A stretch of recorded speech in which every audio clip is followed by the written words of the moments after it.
मुख्य परीक्षा और आपको पीटी की तैयारी के लिए मैं आपको स्वागत कर रहा हूं। मेरा जो एकेडमी है KSIS एकेडमी, उसके तरफ से मैं Kumar Utpal, Limca book of world record holder, 30 पुस्तकों के लेखक, आज मैं आपको बतलाने जा रहा हूं कि मुख्य परीक्षा हेतु प्रमुख विषय कौन कौन है। तो मुख्य परीक्षाओं का जो अभी तक डेटाबेस आया है उसमें हिंदी लोग बहुत अधिक लेते हैं, इतिहास लेते हैं, भूगोल लेते हैं, लोक प्रशासन लेते हैं और मानव विज्ञान लेते हैं, जिनको एंथ्रोपोलॉजी कहा जाता है। अब विषय का आधार क्या, विषय का सिलेक्शन का आधार क्या होना चाहिए, तो मैंने लिख दिया विषय चयन का आधार, बेसिस ऑफ सब्जेक्ट सिलेक्शन क्या होना चाहिए। हिंदी हम क्यों लें, मैं अपने विषय के बारे में बतला रहा हूं, अन्य विषयों के अन्य जो विशेषज्ञ हैं वो अपना पक्ष रखेंगे, अपने विचार रखेंगे, अपने एनालिसिस रखेंगे, लेकिन हिंदी के विषय में मैं अपना विचार रख रहा हूं, क्योंकि हिंदी जो है विषय है बहुत संक्षिप्त है, उसका सिलेबस जो है बहुत कम है। अन्य विषयों के तुलना में इसका जो सिलेबस आप देखेंगे बहुत संक्षिप्त है। यह आपको ध्यान रखेंगे, उच्च प्राप्तांक प्रदाता है। यह हिंदी भाषा है, उसमें अन्य कई भाषाएं आती है, लेकिन इसमें यह सबसे उच्च प्राप्तांक है। आए दिन जो है अभी तत्कालीन जो परिस्थितियां है उसमें यूपीएससी और बीपीएससी के लिए हिंदी में बहुत अच्छे स्कोर आ रहे हैं, इसलिए इसको उच्च प्राप्तांक प्रदाता सब्जेक्ट के रूप में जाना जाता है।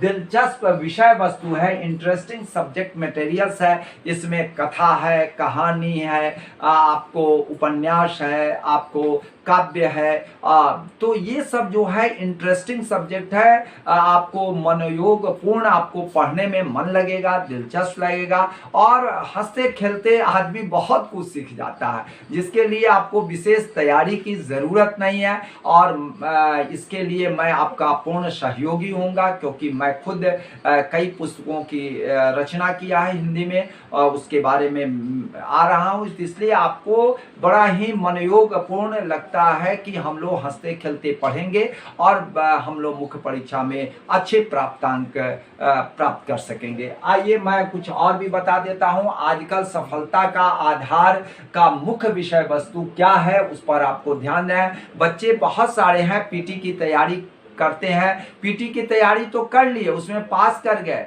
तो उससे क्या होगा, हमको तो पास करना है मुख्य परीक्षा। अगर मुख्य परीक्षा में मेरा नंबर अधिक नहीं आता है तो हमारा बेकार मेहनत चला गया, तो उससे बेहतर है कि हम अन्य परीक्षा की तैयारी करें। तो इसलिए सब साथ साथ आपको तैयारी करना पड़ेगा। पीटी की तैयारी के साथ साथ मुख्य परीक्षा की तैयारी आपको करनी पड़ेगी और तभी जाकर के आपको हो पाएगा, सफलता पूर्ण रूप से मिल पाएगा। इसलिए मैंने कहा पीटी के साथ साथ मुख्य परीक्षा की तैयारी आपको करनी पड़ेगी। और दूसरी बात है, विषय में उच्च प्राप्तांक की, या जो हिंदी विषय है या कोई भी विषय, मैं हिंदी ही नहीं अन्य जो मुख्य परीक्षा का जो विषय आप लेंगे उसमें एक सबसे बड़ी दो खासियत है कि विषय में मार्क्स जो होते हैं आपको निश्चित मिलेंगे और आपको निश्चिंत रूप से मिलेंगे। इसलिए यह विषय में उच्च प्राप्तांक की निश्चितता और निश्चिंतता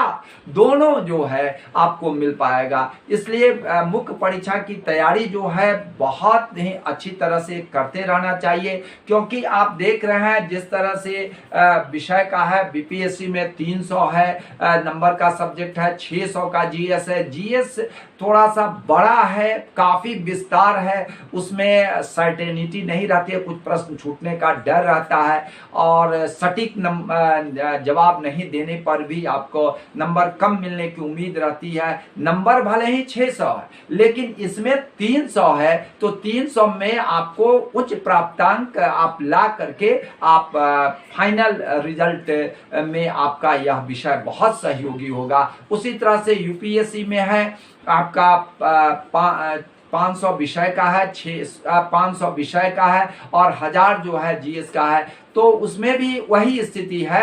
लेकिन वह जो परसेंटेज ऑफ मार्क्स है विषय का वह निश्चिंत करने वाला है, निश्चित है कि इतना मार्क्स आपको आएगा ही।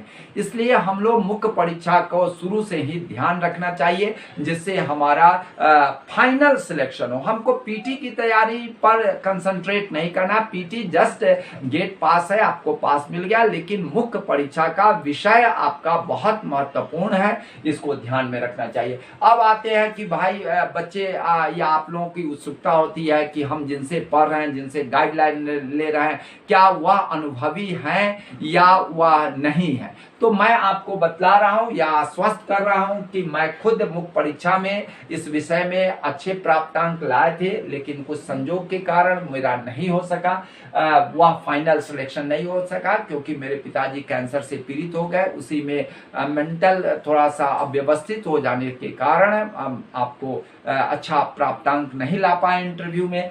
चलिए, तो यह 25 वर्षों का अपार मेरा अनुभव भी है। उसके बाद मैं 8 भाषा में एक पुस्तक लिखे जिसमें हमको Limca book of world records में मेरा नाम दर्ज हुआ, और यह उसके बाद 100 लेख विभिन्न पत्र पत्रिकाओं में जो राष्ट्रीय और अंतर्राष्ट्रीय ख्याति प्राप्त पत्र पत्रिकाएं उसमें मेरी प्रकाशन हुई है। 7 कविता संग्रह लिखे, उसमें एक संग्रह हमारे परम आदरणीय प्रधानमंत्री जी श्री नरेंद्र मोदी जी के व्यक्तित्व, कृतित्व और वक्तृत्व पर वह काव्य संग्रह है। उसके बाद 4 समीक्षात्मक पुस्तकें भी लिखने का मुझे गौरव प्राप्त हुआ, और यह 4 संपादित पुस्तकें लिखे जिसमें एक पुस्तक है शिवहर का इतिहास, उसमें बिहार की समग्र इतिहास की चर्चा करते हुए शिवहर पर विशेष रूप से ध्यान देने के कारण संपादन कार्य किया, जिसमें आपको बिहार सरकार के आप मंत्रिमंडलीय सचिवालय विभाग से 30,000 रुपया का पुरस्कार